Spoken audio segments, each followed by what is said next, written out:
तो दोस्तों एसबीआई ने अपने क्वार्टर टू के नंबर को डिस्क्लोज कर दिया है। तो चलिए देखते हैं क्या है क्वार्टर टू के नंबर्स के अंदर। डाटा बेस यहाँ पे क्रोज में है। तो देखिए पिछले क्वार्टर की बात करते हैं तो पिछले क्वार्टर में कंपनी ने 1,35,341 करोड़ का टोटल इनकम जनरेट किया था। पिछले साल 1,29,141 करोड़ के आसपास, जबकि अभी देखें तो बढ़ के 1,34,980 करोड़ आपको जाता हुआ देखने को। तो कंपनी का टोटल इनकम देखें तो आपको साल से साल बढ़ता हुआ देखने को मिला, लेकिन क्वार्टरली बेस पे जाते हैं तो हल्की सी गिरावट आपको देखने को मिल रही है। उसको बेसिकली आप फ्लैट भी बोल सकते हैं। तो क्वार्टरली बेस पे फ्लैट है, लेकिन साल से साल बढ़ता हुआ देखने को मिला है। इंटरेस्ट इनकम देखते हैं। पिछले क्वार्टर में 1,17,995 करोड़ जनरेट किए थे। पिछले साल 1,13,870 करोड़ के आसपास, जबकि अभी देखें तो 1,19,653 करोड़ आपको जाता हुआ देखने। तो इंटरेस्ट इनकम पे देखें तो आपको साल से साल क्वार्टर बढ़ते हुए देखने को मिल रहे हैं। ऐसे में कंपनी की नेट इंटरेस्ट इनकम देख लेते हैं, यानी कि एनआई देख लेते हैं इस क्वार्टर में कितना बना है। तो पिछले साल की बात करते हैं तो पिछले साल कंपनी का जो नेट इंटरेस्ट इनकम था वो था आपका 41,619 करोड़। पिछले क्वार्टर की बात करते हैं तो पिछले क्वार्टर में 41,072 करोड़ के आसपास था, जबकि अभी देखें तो कंपनी का नेट इंटरेस्ट इनकम 42,984 करोड़ आपको जाता हुआ देखने को मिला है। तो कंपनी का नेट इंटरेस्ट इनकम देखें तो आपको साल से साल क्वार्टर बढ़ते हुए देखने को मिला है। हालांकि मार्केट का जो अनुमान था वो था आपका 40,400 करोड़ से लेकर 41,500 करोड़ के बीच में। मार्केट का अनुमान था कि कंपनी का जो नेट इंटरेस्ट इनकम है इसके आसपास आता हुआ देखने को मिला। तो आप कह सकते हैं जितना मार्केट का अनुमान था उससे बेहतर कंपनी के एनआईआई आपको आते हुए देखने को मिला है। चलिए कंपनी के खर्चे क्या निकलते हैं वो देखते हैं।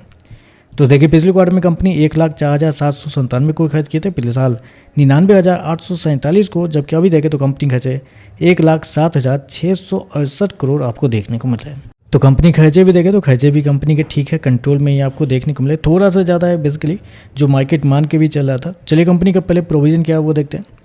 तो देखिए पिछले क्वार्टर में कंपनी ने प्रोविजन के रूप में 4,759 करोड़ गवाए थे। पिछले साल 4,500 करोड़ के आसपास, जबकि अभी देखें तो कंपनी का प्रोविजन 5,400 करोड़ आपको देखने को। तो प्रोविजन देखें तो हालांकि आपको साल से साल क्वार्टर बढ़ते हुए देखने को मिल रहे हैं। चलिए कंपनी का प्रॉफिट क्या निकलता है वो देखते हैं। तो देखिए पिछले क्वार्टर में कंपनी 19,160 करोड़ के प्रॉफिट में थी। पिछले साल 18,331 करोड़, जबकि अभी देखें तो बढ़ के 20,160 करोड़ आपको जाता हुआ देखने को मिल रहा है। तो साल से साल जाते हैं तो साल से साल कंपनी के प्रॉफिट के अंदर तेजी आपको देखने को मिल रही है। लगभग बोल सकते 10% के आसपास का जंप आपको देखने को मिला। तो कंपनी का प्रॉफिट देखें तो प्रॉफिट आपको साल से साल बढ़ते हुए देखने को मिला है। जबकि क्वार्टरली बेस पे जाते हैं तो यहाँ पे भी लगभग 5% के आसपास की तेजी आपको देखने को मिली। तो आप कहेंगे ऐसे कैसे हो गया, प्रॉफिट इतना बड़ा कैसे बढ़ सकता है।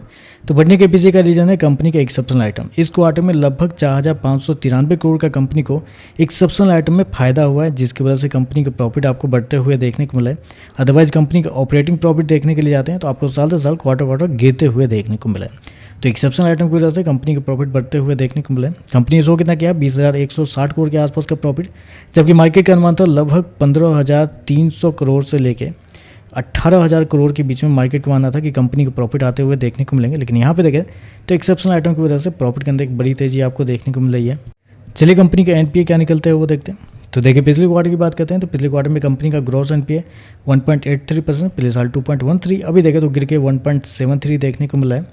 जबकि नेट एनपीए देखते हैं तो 0.53 से गिर के 0.42 आ चुका है, जबकि पिछले क्वार्टर में 0.47 के आसपास था।